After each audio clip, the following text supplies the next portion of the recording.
Well, my name is John Francis, and I saw an oil spill. I guess that's where I should tell you. I saw an oil spill back in 1971 and decided to give up riding in automobiles because I felt I had some responsibility in that. And after arguing with all my friends, I decided I'd stop speaking for one day because I wanted to give everybody a rest. And it turned out I didn't ride in motorized vehicles for 22 years, and I didn't speak for 17 years.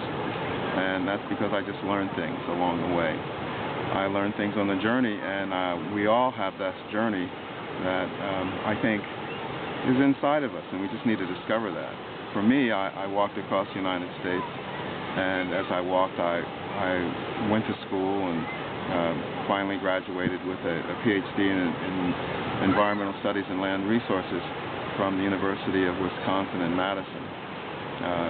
My reason for walking across the United States was part of a walk around the world, I thought, that would last 18 years to promote Earth stewardship and world peace, raising environmental consciousness. And I didn't know that I would get a PhD. When I did get my PhD, Exxon Valdez happened, and I was the only person in the United States writing a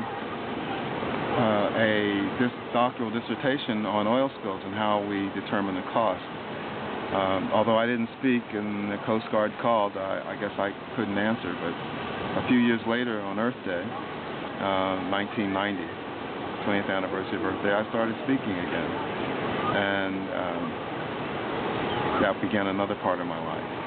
And I chose Earth Day because I wanted to speak for the environment, and the environment has since changed from just being about trees and human-made ugliness and pollution and things like that.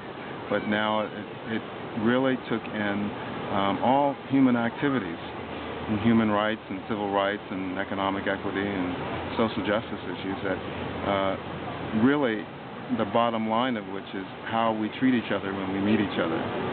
And so I was hired by the United States Coast Guard after being made a UN Goodwill Ambassador to the world's grassroots community. And I worked at the Coast Guard for about a year, writing oil pollution regulations as a project manager and environmental analyst. Well, I guess I really want to say with the message of, if I have any message at all, is that 20 years ago I was standing on a beach watching the oil wash up and the birds covered and the animals covered. And I didn't really know what to do. So I just started walking. And I think that,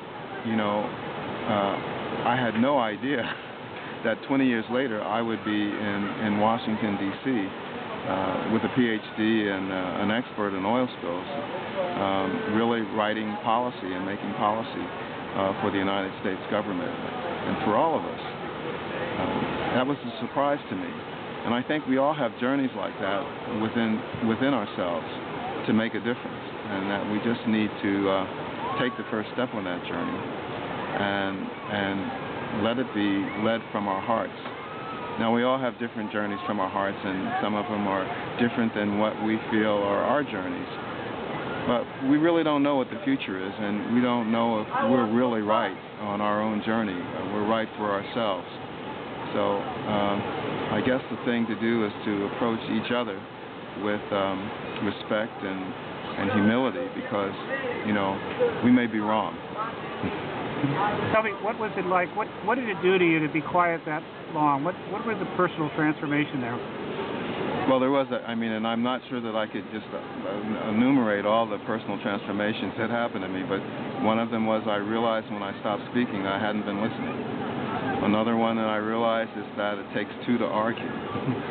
Another one that I realized is that I had not been exactly a truthful person in my ability to speak. I could speak, we just say, I just lied a lot. And not speaking gave me the opportunity to listen, and it also gave me the opportunity to learn things that I had since stopped myself from learning.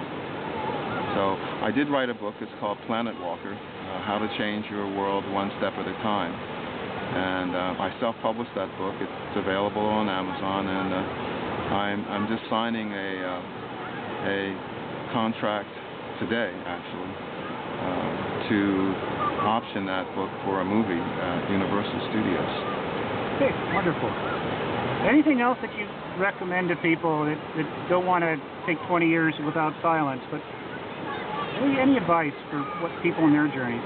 Well, you know, communication is all about sending a message and receiving a message, and part of that receiving the message is listening. So if we could, you know, just really practice listening to each other without judgment, I think we would have a good start on making a difference in the world.